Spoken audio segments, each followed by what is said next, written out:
Hello everyone, my name is Amirai Thompson. Don't forget to like and subscribe if you're new and share my content. Thank you very much. It helps me out. Anyway, so what we're going to do is talk about streaming today and why streaming is so difficult.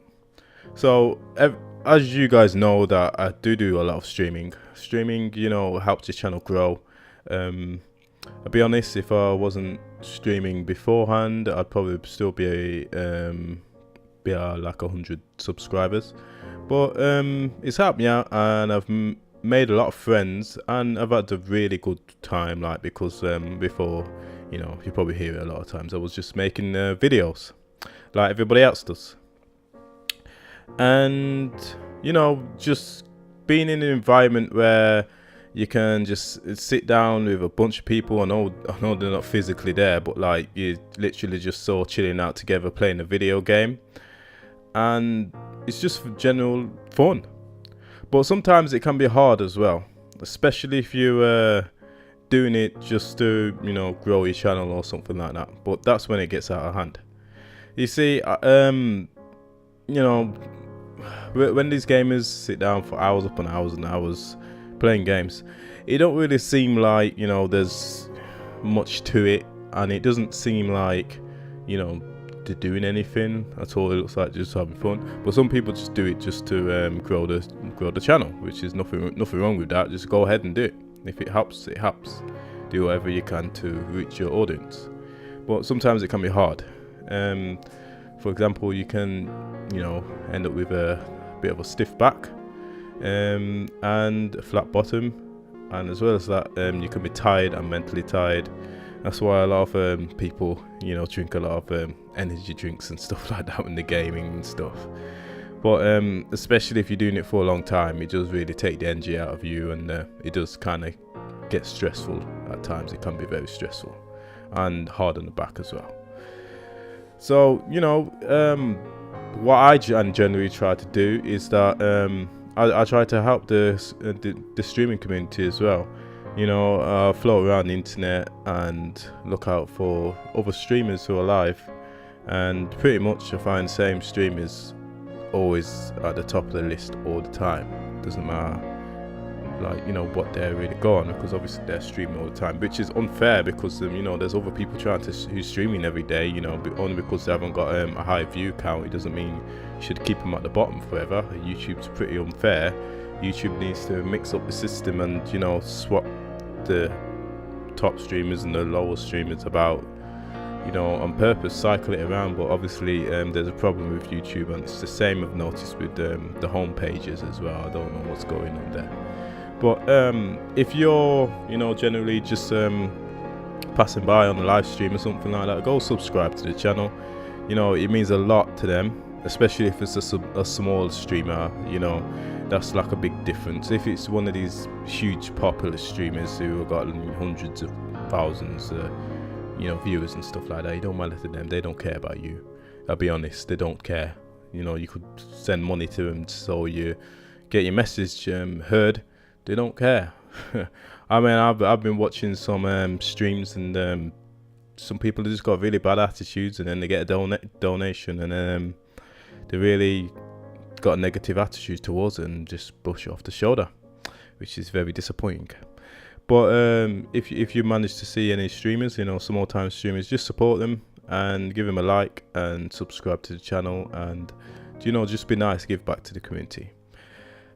In all honesty, what I want to do is, when I reach to a level where I'm really popular, I do want to give out like a shout out, every week on my channel, just to give back to the community and see how it goes from then. I'd like to do that. You guys help me grow, so why not help other people grow as well? You know what I mean? And stuff like that.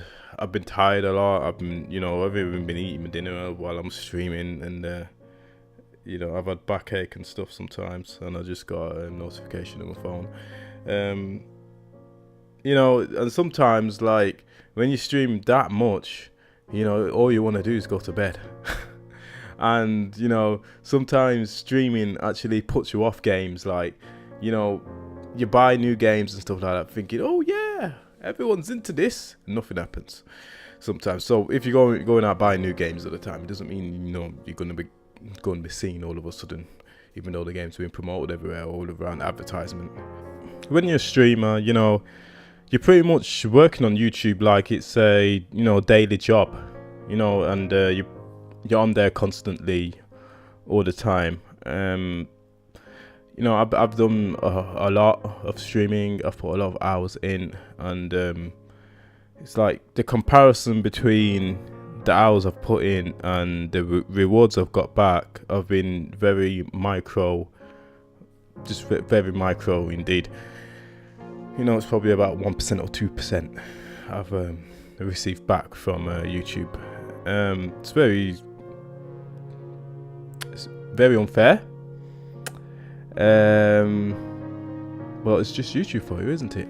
And another thing you got to realize that a lot of streamers put a lot of money into purchasing the latest games and buying them early. Sometimes I've actually purchased games when I'm not supposed to be purchasing them. Obviously that's my fault. There's nothing to do with the views or anything like that. It's just that I'm pulling myself out there, saying I do care about trying to entertain my audience and stuff like that. And you just got to take that into account and realize that some people are on a tight budget and they spend all the money they can just to entertain their small audience. But that's nothing for you to worry about. But it's good to acknowledge that the user actually cares about the actual subscribers. Being a repetitive streamer, there's one thing I try to do. I try to mix up the games, get different games for everybody to watch. Like, I don't think I could keep playing the same game over and over again, because I know I do watch certain streamers and I get tired of watching the same game all the time. I don't know why they do that. Maybe they just feel that that's the only thing that's making them grow, so they just keep doing that. So that's maybe a subject. But I would never be in that cycle of things. I do generally want to actually mix things up. I don't want to just be playing games all the time. I do want to do other activities, but when you haven't got large finances like other people, there's certain things you can't do. You know what I mean? Maybe in the future, if all things works out for me, things will change. But I'm thinking to do some food challenges very soon. And for some reason, I keep getting small hiccups.